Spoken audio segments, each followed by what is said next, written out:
عقل مند ترین انسان کی 4 علامتیں بیان کی گئی ہیں کہ وہ شخص یقیناً عقل مند ہوتا ہے جس کے اندر یہ 4 وصف پائے جائیں۔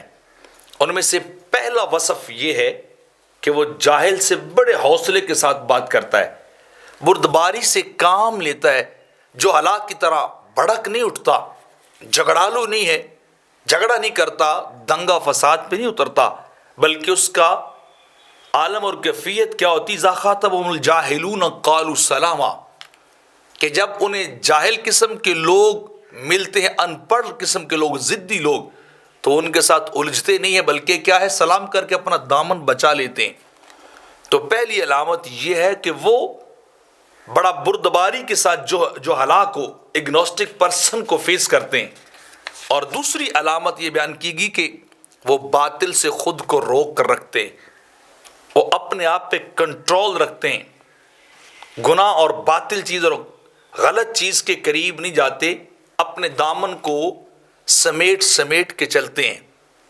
اور تیسری علامت جو بتائی گئی ہے کہ وہ مال برحق خرچ کرتے ہیں، کماتے بھی حلال ہیں، خرچ بھی حلال کرتے ہیں، اور جہاں ضرورت ہوتی ہے وہاں انویسٹ کرتے ہیں، جہاں ضرورت نہیں ہے وہاں انویسٹ نہیں کرتے، فضول خرچ نہیں ہے، مال کو ضائع کرنے والے نہیں ہیں، اپنی ضرورت کے تحت خرچ کرتے ہیں، اپنے ضروریات زندگی کو جہاں پورا کرنا ہو وہاں خرچ کرتے ہیں، ورنہ وہ مال کو ایسے فضول خرچ کرنے والے نہیں ہوتے۔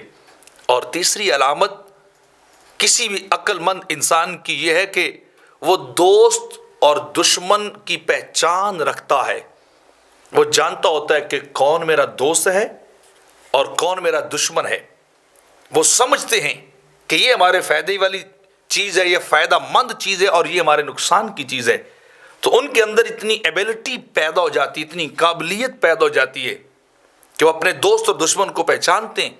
شیطان دشمن ہے، پہچانتے ہیں، نفس ان کا دشمن ہے، پہچانتے ہیں۔ تو یہ ساری چیزیں جو لوگ انہیں گناہ کی طرف لے جائیں ان کو بھی پہچانتے ہیں، یہ سب چیزیں وہ جانتے ہیں۔ تو یہ 4 علامات ہیں کسی کے عقل مند ہونے کی۔